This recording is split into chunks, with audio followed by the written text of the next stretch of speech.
do Senhor Jesus. Eu quero agradecer a Deus e a confiança também no ministério dessa igreja, na pessoa do pastor Rinaldo e também do diácono nosso irmão Rodrigo, que está aqui também, juntamente com o ministério evangelista e os demais diáconos dessa casa. É uma alegria rever os irmãos. Já estive aqui alguns dias e agora eu estou aqui de volta e eu quero compartilhar sobre família com os santos desse lugar. Como nós já fizemos uma leitura, eu quero só ler 2 versículos, onde lemos em Ruth, capítulo 1, sentado mesmo, Ruth, capítulo 1, versículo 1 e 2, diz assim: nos dizem que julgavam os juízes, houve fome na terra, e um homem de Belém de Judá saiu a habitar na terra de Moabe, com sua mulher e seus 2 filhos. Amém? E eu quero compartilhar, titulando essa mensagem breve que nós vamos estar enfatizando aqui, com a seguinte expressão: aprendendo com erros e acertos de uma família. E a família em foco não é outra senão a família de Elimeleque. Amém? Então nós vamos aprender algumas coisas que sucederam nessa família. Uma família composta por 7 pessoas, né? Elimeleque, a sua esposa Noemi, os seus 2 filhos Malom e Quilion, também suas 2 noras Ruth e Orpa. 7 pessoas que estavam compondo aquela família maravilhosa, abençoada, que residiam em Belém de Judá. Os historiadores, na verdade, no Velho Testamento, nós observamos que a maioria das pessoas que nasciam e que recebiam um nome, porque todos nós que nascemos recebemos um nome, esses nomes eram característicos de 2 coisas. Eles vinham caracterizando ou o lugar em que a pessoa nasceu, ou características físicas de uma pessoa, ou caracterizando uma situação, estado, momento que aquela pessoa estava vivendo. Esses 3 pontos aí caracterizavam o nome de uma pessoa. E Elimeleque significa Deus é o meu rei, ou o Senhor é o meu rei. Nós observamos que na época que Elimeleque vivia e viveu com a sua família, não havia reis em Israel. Um rei físico, um rei humano, humanamente falando. Mas Deus era o seu rei, o Deus invisível, o Deus de Israel, era o único rei de Israel.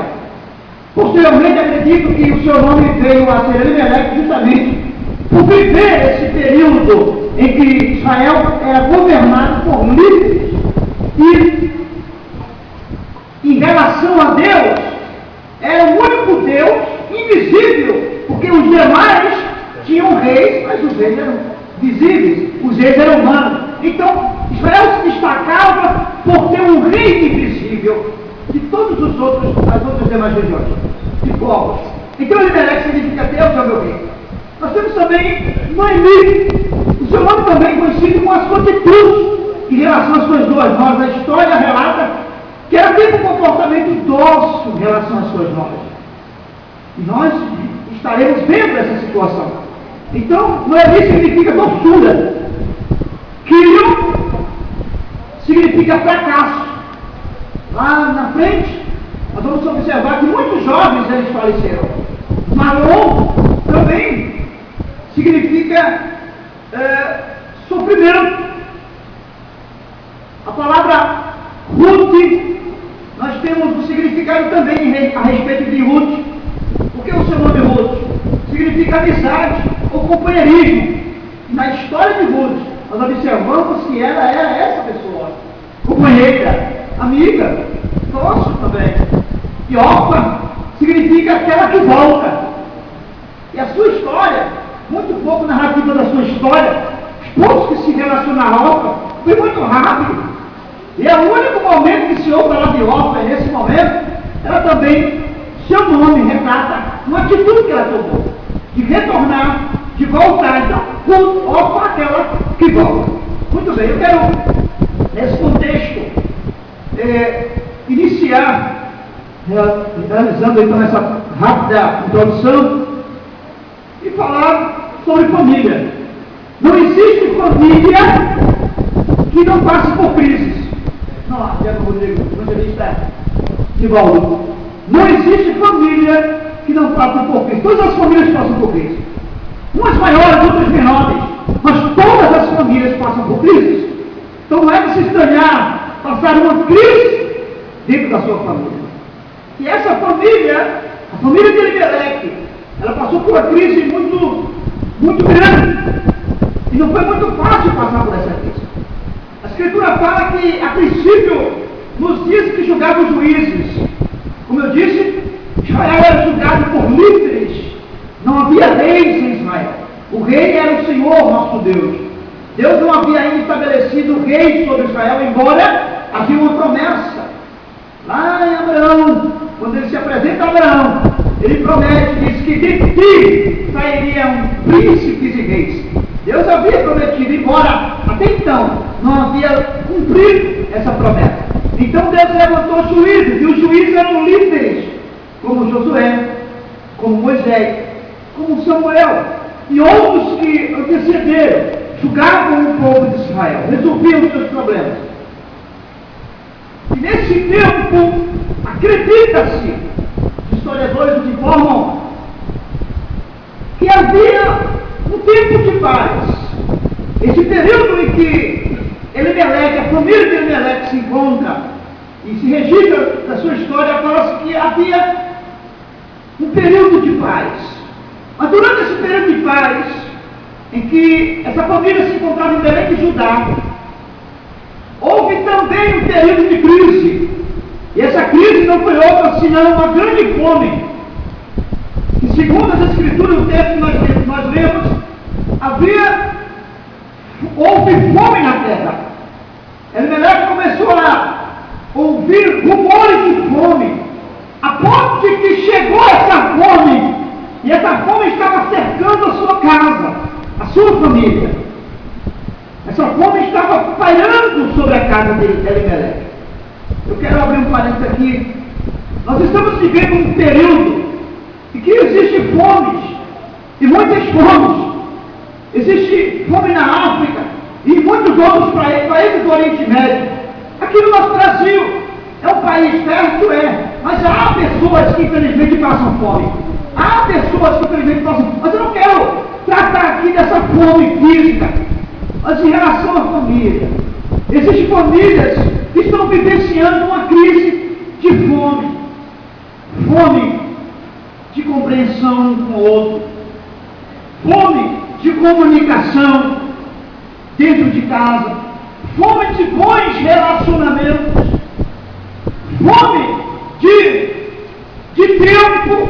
As famílias ultimamente não têm tido tempo. Não têm tido espaço para um compartilhar com o outro um bom tempo. Porque isso é princípio, a necessidade de estar junto. Há uma fome de compreensão. Há uma fome de comunicação, de parar para ouvir um ao outro.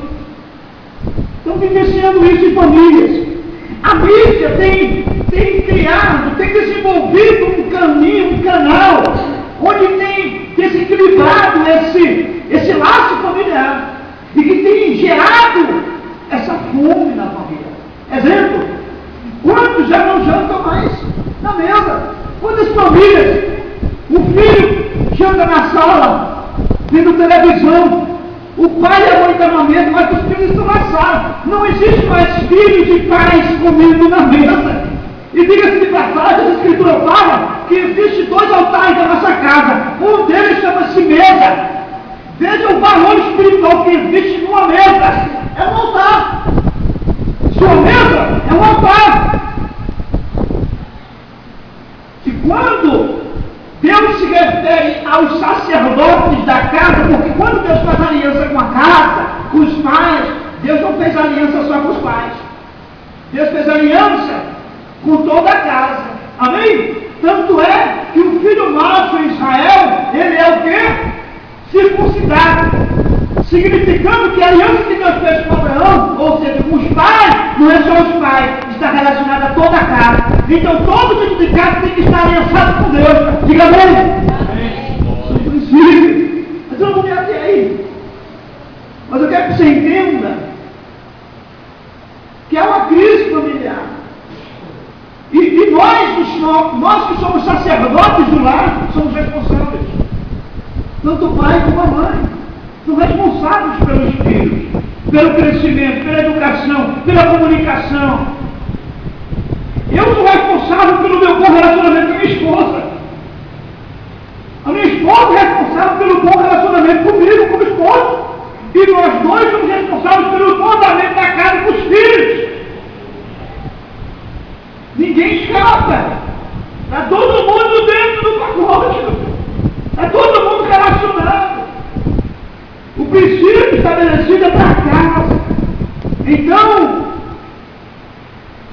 infelizmente, tem criado-se essa fome. Mas a mídia, ela tem lançado um pão. Né? A mídia, ela tem trazido um pão que parcialmente tem alimentado a nossa família. Porque se eu não cuidar da minha família como um alimento espiritual, o mundo lá fora tem comida para eles. Mas a questão é o seguinte, irmão Sérgio, mas eu e minha casa servimos ao Senhor. Não tem ninguém em casa fora, no mundo aí fora, sim. Graças a Deus por isso. Se você pode dizer como Josué disse, eu e minha casa serviremos ao Senhor. Amém. Amém? Graças a Deus. Mas infelizmente o mundo, ele tem entrado no nosso lar. De que forma? Através da televisão. Irmão, então vou quebrar. Não, senhor. Não é quebrar a TV. É vigiar e se policiar com os programas da TV. Porque a TV é uma bênção. Amém? O celular é uma bênção. Os computadores são bênçãos. E foi que Deus sabedoria para criar? Foi Deus. E com um propósito benéfico. Mas o diabo e o mundo têm maculado o propósito divino. E nós, como pais, precisamos saber usar o que nós temos dentro de casa. Senão, nós estaremos enganados e iludidos com muitas coisas. E aí, aquilo que nós não oferecemos para os nossos filhos com graça, com sabedoria, o mundo, dentro da nossa casa, vai estar oferecendo. Eu tenho um filho que já quer ter um celular, ele tem 9 anos. Eu disse a ele, quando você completar 10 anos, papai lhe dá um celular. Mas papai, quando tiver 10 anos, até agora não dá tempo de pegar celular. Mamãe vai buscar no colégio, a gente dá um jeito, mas celular agora não. Por quê? Porque é um meio perigoso. Perigoso. É pecado dar um celular à criança? Não. Mas infelizmente a maturidade não existe ainda na mente da criança. Para adquirir um celular, um tablet, sei lá o quê. Tem crianças hoje, eu não sei se você se lembra, Rodrigo. Eu vou dizer isso aqui, 10 anos atrás, 5 anos atrás, uma criança numa house não poderia se cadastrar. Não, apenas com a idade faixa etária de 12 a 15 anos. Hoje, eu chego numa house, tem crianças com 3 anos, 4 aninhos, 5 aninhos lá, mexendo, e de forma livre. Está sendo gerado aí, sabe o quê? Uma fome. Uma fome. Por que é que essa criança, nessa idade, está passando a manhã toda numa house? Porque não tem algo para preencher sua mente em casa. Não tem algo para preencher a mente dela em casa. Por sua vez, seus pais também estão negligenciando. Que Deus nos ajude e que eu e você possamos alimentar a nossa família. Veja o que você e eu não estamos fazendo e supramos essa fome dentro dos nossos lares. Amém? Aqui está, eu posso fazer uma analogia, o armário de Deus. Nesse armário tem alimento, o bastante para você e sua família.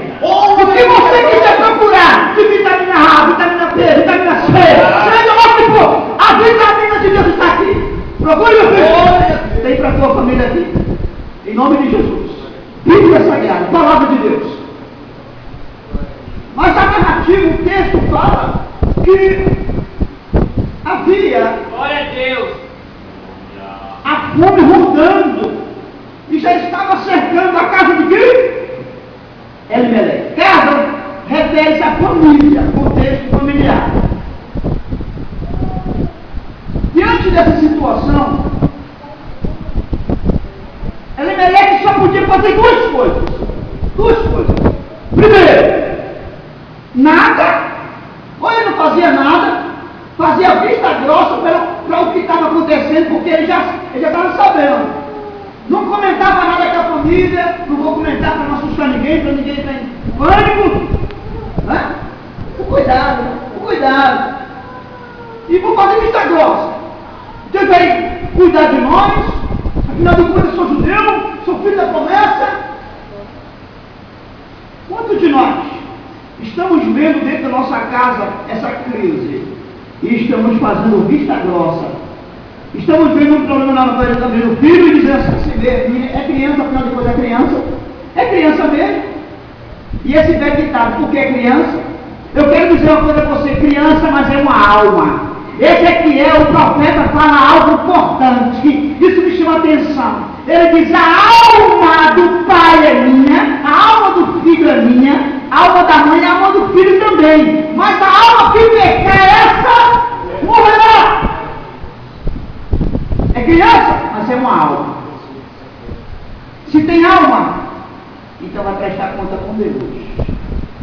Mesmo sendo criança, já conhece a mão direita da esquerda? Então não vive mais a fase da inocência. Amém? Já sente e sabe o que é pecado. Eu fui contar com 5 anos de idade, o Vitor, sai do Vitor mais velho. Ele chegou para mim e disse citou uma palavra que eu ouvi no colégio e disse, papai, isso é pecado, aí falando no meu ouvido, bem baixinho. E eu disse, meu filho, isso é pecado. Ele me disse, eu sabia, papai, mas eu quis saber e ouvir do senhor, se era ou não. Compreende? Compreende o avanço intelectual das crianças hoje? Esse sentimento do que é certo e do que é errado está muito avançado nas crianças. Eu tenho uma criancinha de 3 anos de idade, mas quando ele quer algo que eu não dou, eu já fica, sabe, trancando os dentes.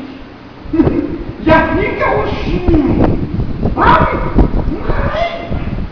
Natureza, sentindo a reação do pecado.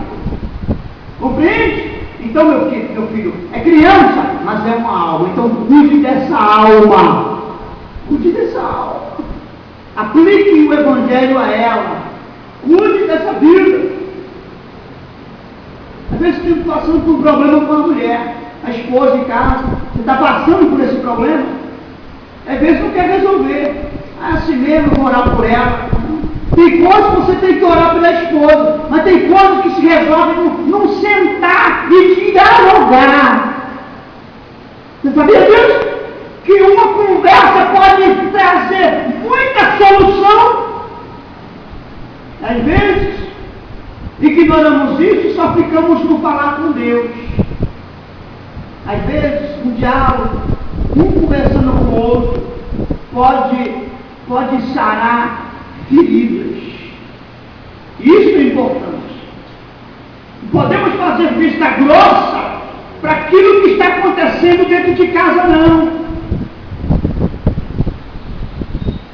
A outra situação e atitude que Elimeleque podia fazer, a primeira era não fazer nada e fazer vista grossa. A outra está aqui, no versículo 2, no versículo 1.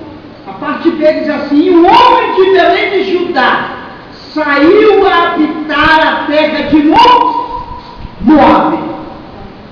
Ele sabe, assim que soube, percebeu que a fome alcançava a sua casa, e eu tenho que fazer alguma coisa. A fome está chegando. Eu acredito que ele olhou os campos e já viu a terra não dar fertilidade, não ter a fertilidade que tinha. Eu acredito que ele começou a observar as dispensas e ver escassez. E ele começou a observar e entender que, porque uma coisa é consequência com a outra. Se vinha fome, é porque vinha escassez de água também. Porque está ligado, comida e água, meu filho. Tinha escassez, tinha falta de pão, e vinha seca por aí também. Naquela época, se tem uma coisa difícil, era chuva. A chuva não era como os dias de hoje. Havia uma chuva, e a chuva da colheita, chamada chuva temporã, era uma chuva que vinha por estações. Hoje é bom demais. Hoje é bom, é fácil hoje. Todo mundo já. Segunda-feira deu uma chuvadinha, eu estava indo para o culto do Brasil. E eu estava na ponta do pastor que me deu uma carota lá, o pastor Gabriel, e um outro senhor que estava do lado deles, Gabriel, como choveu hoje, né? Deu chuvadinha, é a chuva do caju. Até o tipo de chuva tu não conhece. Naquela época não era essa chuvinha, não. Então entendemos que havia uma escassez muito séria. O que Elimelec fez? Tomou uma posição. Eu preciso fazer alguma coisa para salvar a minha família. E ele fez. Só que essa expressão, presta atenção, saiu, essa expressãozinha saiu é um verbo. Eu saio, tu saias, ele sai. É um verbo de ação. E esse verbo nos leva a entender uma coisa, que existem situações que nos exigem mudar. Mudar. Falar de mudança. E de fato, de forma geográfica, ele se mudou. Saiu de Belém de Judá e foi para Moab, terra dos moabitas. Porque soube que lá havia pão, lá havia água, lá não tinha o problema de fome. A fome não tinha alcançado aquela terra. Embora não era uma terra para se chegar, não era uma terra aconselhável para um judeu estar, porque aquele povo, aquela terra, era uma terra idólatra. Era uma terra idólatra. Era uma terra de um povo que não adorava o Deus de Israel. E Moisés, em uma das regras de vida, porque preste atenção, mandamento é uma coisa, regra é outra, amém? Mandamento não muda, mandamento não muda, regras podem ser alteradas, amém? As regras podem se alterar, são alguns princípios, podem se alterar, pode se tirar, pode ser reformulado, mas mandamento não. E Moisés estabeleceu algumas regras para o povo de Israel. E uma delas foi que Israel não fosse a terra dos moabitas, não pisasse e nem convivesse com os povos moabitas. Lá no capítulo 12, capítulo 3 de Juízes, começo do livro, observamos Deus proibindo a aliança do seu povo com outros povos que não tinham aliança com ele. E aí fica a seguinte pergunta: e agora? O que fazer? Deixar minha família morrer de fome, mesmo estando em Belém de Judá? Ou salvar minha família e ir para a terra dos moabitas? É uma situação complicada. Se coloque agora no lugar de Elimelec. Não foi fácil para Elimelec, mas ele tinha uma família. Quem era responsável pela família? Elimelec. Ele era responsável, era o sacerdote da casa. Querido, eu disse que as regras podem mudar, mandamento não. Existe um princípio espiritual que diz o seguinte: a vida, ela tem prioridade, é maior do que qualquer regra. Diga amém. Então, poupar a vida está em primeiro lugar. Conservar a vida está em primeiro lugar. E foi exatamente isso que Elimelec fez. Não, a minha descendência, se acabar aqui, a descendência de um homem, na época em que Elimeleque viveu, ser sucumbida e se acabar toda a sua geração, era a pior desgraça que um homem e uma família poderia receber. E Elimeleque, ele sabia disso. Não, a minha história não vai se acabar por aqui, não. Não, a minha geração não vai ter fim assim, não. Não, Deus. E ele tomou uma atitude inteligente. Alguns historiadores nos falam que lá na frente, nós vamos ver isso, morre Elimeleque, morre Quilion, e fica. E se não tivesse as duas mães, porque quando eles chegaram na terra, Quilion e Malom se casaram com Moabitas, quando eles chegaram lá, se ele tivesse casado, a sua mãe e mulher de Elimeleque havia ficado sozinha. Então pense direitinho. Pense no sofrimento. Pense numa situação. Mas nós observamos. Mas por quê? Por que então? Qual era o mal? O mal não estava em apenas eles ir para a terra de um povo que não adorava a Deus, de um povo que era idólatra. Não! O mal não estava só aí. Há alguns historiadores que falam que essa desgraça de morte foi uma sentença de Deus porque eles foram para lá. Mas se observarmos lá em Gênesis, o relacionamento de Deus, o comportamento de Deus em relação de Deus em relação aos patriarcas, como Abraão, Isaac e Jacó, Deus os conserva com vida mesmo em terra distante. Então isso significa dizer que Deus é fiel para com aquele que mantém aliança com ele, mesmo dentro do inferno. Significa que Deus não importa onde você estiver, mas lá só tem eu de crente, lá só tem a minha família de crente, não tem problema não, vocês se mantenham fiéis, porque a mão de Deus estará com você lá. Oh, aleluia! E não há nenhum registro também de que essa família não andava na presença de Deus. Porque a Bíblia também não esconde desacerto de ninguém. Pode observar. A família de Eli, um sacerdote, a Bíblia poderia ocultar alguns deslizes, mas a Bíblia não oculta os deslizes. Davi, quem foi Davi? Houve segundo o coração, mas a Bíblia não oculta o seu adultério. Então, nos dá a entender, igreja querida, que essa família era uma família que andava com Deus. Era uma família que mantinha uma aliança com Deus. Amém? Então, eu quero descartar o fato de que a morte de Elimeleque e de Quilion e Malom foi uma sentença por desobediência. Eu quero descartar isso.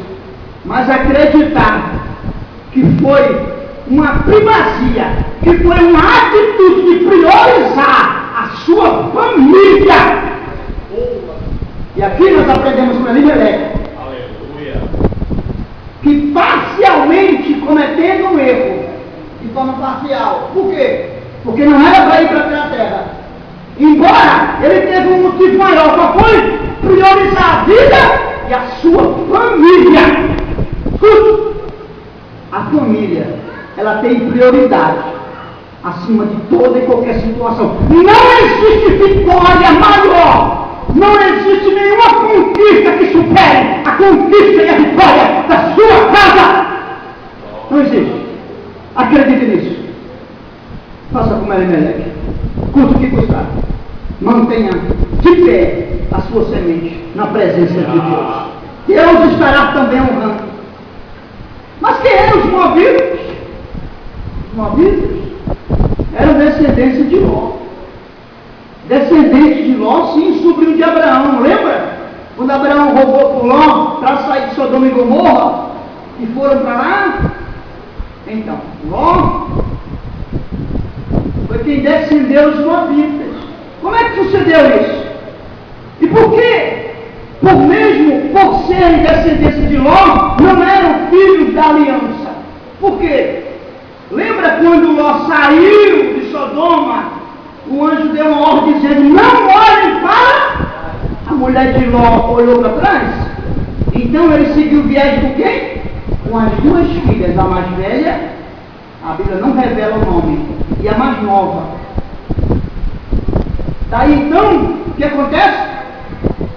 A história nos traz a informação que Ló, por não ter esposa agora, e não deixar sua descendência, sua geração parar, travar, como eu disse, a geração de uma família era algo e ainda hoje é importante para Israel, a perpetuação dos filhos. Então Ló se deita com a filha mais velha e nasce Moabe. E esse nome, ela dá o nome de Moabe ao filho mais velho, a filha mais velha tem um filho, e dá o nome de Moabe, porque significa sair do pai, ou seja, eu tive de meu pai.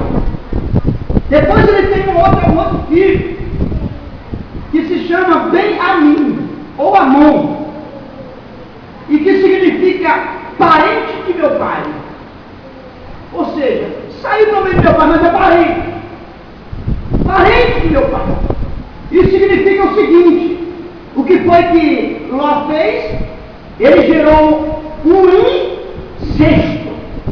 Incesto é abominável aos olhos de Deus. Ou seja, esses filhos, embora foi visando um bem, mas ele trouxe uma maldição. Que maldição foi essa? Uma maldição. Não levou esses filhos a invocar o Deus de Israel. E os Moabes, ou Moabe, filho da mais velha, junto com a filha da mais nova, o filho mais novo, geraram então uma geração ímpia, que foi os Moabitas, povos que eram contra o povo de Israel, lutavam contra o povo de Israel e se idolatraram, se pararam na terra, se idolatraram e buscaram outros deuses além do Deus de Israel. Então havia um motivo forte para não haver compactualidade com esse povo. E daí você observa a gravidade da situação em que Ruth se encontrava. Nós vamos observar isso mais à frente.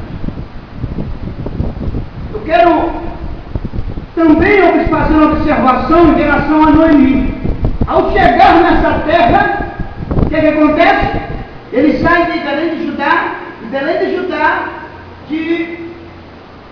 para Moab, os Moabitas, para a terra de Moab, geograficamente, a uma distância de 80 quilômetros, mas eles vão para lá, mesmo com essa distância toda. 80 quilômetros não é fácil não. Na época não tinha carro, nem metrô, nem trem não, era camelo, eu não sei nem o que eles usavam, mas, né? O a pé mesmo, mas era uma distância enorme. E diante disso, o que acontece? Morre Elimeleque, depois morre Malom e Quilion. A Bíblia não diz a idade, a faixa etária que esses homens morreram, mas nos faz entender, filhos do Senhor, Igreja de Jesus, que eles morreram jovens. Por quê? Porque quando Noemi se depara diante das duas noras, agora sozinhas, ela diz: minhas filhas, vão embora, porque eu não tenho futuro para vocês. Vocês são jovens, precisam perpetuar para que tenham honra na terra em que vocês estiverem. Porque mulher viúva já não tinha honra, imagine sem filho. Em Israel é assim. Então, a gente observa que eles morreram jovens. Não há um espaço. Mas observamos que eles passaram quanto tempo em Moab? Quase 10. Então veja, quase 10 anos, dentro de 10 anos, você perder marido e 2 filhos, é muito sério isso, é muito rápido. 10 anos, perder marido e 2 filhos, é um tempo muito curto para uma situação tão grave, que é a perda de parentes, que são coisas irreversíveis. irreparáveis. Por que irreparável? Porque não pode voltar mais. Se você perde uma casa, você pode construir uma outra. Se você perde um carro, você pode ter um outro carro. Mas se você perde um parente por motivo de morte, você não pode trazê-lo de volta. Então são perdas irreparáveis. E essa perda mexeu com Noemi. Então ela se aproxima agora das duas noras, como eu disse, e as manda embora. E observe agora, porque existe um elemento que sucumbe a nossa vida numa hora dessa. Veja o estado psicológico, porque a gente não tem que observar só a questão social da situação, não. Que ela ficou só, desamparada. E agora quem vai cuidar de Noemi? Como viúva já em idade. Não, o contexto não só abrange a vida social, não. Abrange a questão psicológica dela. Pense agora. Pense, que momento, que situação. Perdi o marido e agora os 2 filhos. Vê o estado psicológico dessa mulher. E ela tem que percorrer uma triagem de quantos quilômetros? 80, porque ela ficou sabendo que Belém de Judá, Deus tinha visitado com chuva. Era tempo da colheita. Lembra que eu falei a você? Que a chuva vinha com o tempo, com espaço, vinha dentro de estações. Então chegou o tempo da colheita, e Deus visitou Israel com uma abundante de chuva. E aí, mas ela não se preocupa com o seu estado. O que me chama a atenção, ela não se preocupa consigo mesma, ela fica preocupada com as suas noras. Você sabe o que é isso aqui? O que é que nós aprendemos aqui? Existe um elemento chamado empatia. Empatia é um elemento de uma disciplina da teologia chamada aconselhamento cristão. Esse elemento de empatia significa o seguinte: quando você está ouvindo uma pessoa, aconselhando alguém, ouvindo uma pessoa, o receptor, aquele que está ouvindo a pessoa, ele se coloca no lugar daquela pessoa, ele se transporta, ele sente a dor, ele sente o sofrimento daquela pessoa. E foi exatamente isso que Noemi fez.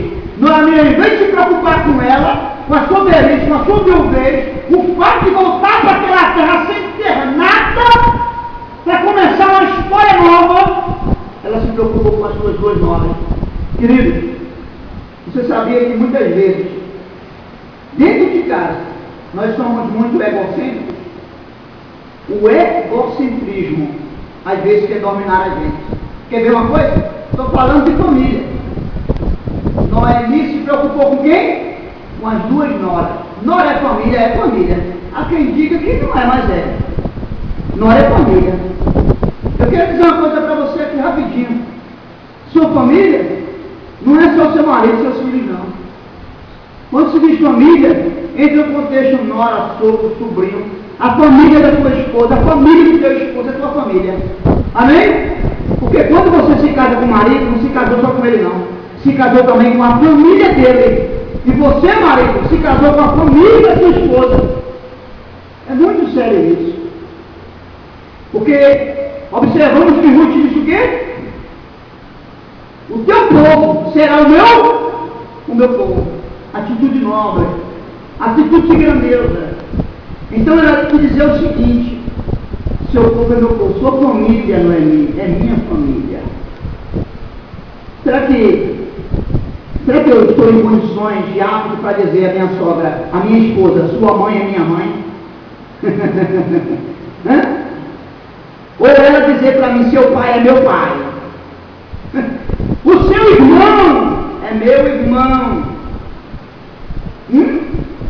Ou quando eu tenho um problema com a minha família, ou quando você tem um problema com a sua família, o marido tem um problema com a família, chega para você e fala, o que é que você diz? Ah, te vira, a família é tua. Eu te digo que a tua família é complicada? Eu venho te dizendo. Será que quando a mulher chega para você contando algum problema da família dela, da mãe dela, dos filhos da família dela, dos parentes dela, E aí você diz, calma, vamos já tentar resolver, vamos já dar uma palavra de conselho. Ou você diz, se vira, tua situação são duas complicadas. Ao invés de chegar, de ouvir, de ajudar. Essa semana aconteceu exatamente isso. Minha esposa ligou para mim para um trabalho sério. Não sabe o que aconteceu? Foi que houve. Tem um problemão aí na casa da mamãe. É um caso sério. Calma. Chega em casa e resolve. Se for possível, a gente chega lá. Calma. Tá certo. Mas olha, eu quis conversar, eu estava trabalhando. Não, calma. Em casa eu não vou poder conversar. Agora não dá não. Tá bom? Eu sei que o assunto é grande. As mulheres não conversam. Com um assunto para falar, ia tomar meu tempo de serviço, não é? Então, deixa eu chegar em casa que a gente conversa, tá certo? Mas é isso. Eu tenho que sentir a dor dela porque é minha família também. Nós somos um. Isso significa o quê? Nós não somos um só para se deitar no leito e satisfazer um e o outro, não. É para ajudar na hora da luta, na guerra, na beleza. Glória! Isso é família! Isso é família! Amém? Então, nós observamos, voltando um pouco, que não é Miriam, ela deu prioridade, ela se preocupou com as coisas novas. Quer ver uma coisa, como nós somos egoístas? O marido está trabalhando, quando está pensando em chegar em casa, ele está dizendo. Ou então dá uma ligadinha para a mulher e diz, olha, prepara a cama, prepara a toalha, prepara meu banho, prepara minha comida, eu estou cansado, vou chegar em casa, eu quero tomar um banho, comer e deitar. Você sabe o que é isso? Egoísta. É egoísta. É. Sabe por quê? Porque em casa, a mulher não está de cara para cima, não. Ela cuida de filho, ela cuida da casa. Ela está fazendo uma coisa, fazendo outra. Não. Quando eu passo o dia em casa, eu vejo para lá e para cá da minha esposa, minha, dá uma paradinha aí. Porque você não pega, você não deixa. É. Porque não falta o que fazer. Não é fácil não. Ao invés de o marido se preocupar nisso, não. Ele já está pensando em cobrar dela. Não quer nem saber o que aconteceu, como foi o dia dela. Não saber. E a mulher também tem esse lado aí, viu? É. O marido está lá trabalhando, cheio de problema, porque a empresa dá o que se contábil, dá problema. É gente querendo tomar um carro do camarada, pisando nele, inventando coisa. É cliente que dá problema. É funcionário que quer complicar a situação do outro. É demais. É muita coisa. São responsabilidades estressantes para resolver. Mas a mulher está pensando assim, quando ele chegar, às vezes antes, o cara nem chega, já liga para ele, olha, faltou um gás, dá um jeito aí de arrumar dinheiro, que tu sabe que não tem. O cara nem chega em casa. É muito complicado. Olha, dá um jeito, dá um conselho ao teu menino, porque ele está demais. Hoje ele está demais. Se tu não apertar ele, eu vou pegar o sim. E aí aquele clima desagradável, o cara nem chega em casa, já está com problema lá. A mulher já começa a encharcar a casa. Não é brincadeira não, rapaz. É brincadeira. É muito, é? Ah, pois é. Lógico que vem com fome, olha. Então. Não. Deixa para contar o problema quando ele chegar. E depois disso, deixa primeiro ele tomar um banho. Deixa primeiro ele relaxar. Quando você perceber que ele está bem relaxado, aí pede para ele sentar e você quer conversar com ele. Amém? Aí conta devagarzinho e vai dizendo as necessidades. Isso é prudência. A mulher sabe que fica sua. Na toda vez? Oi. Você já sabe, inteligente. Mas o filho não fica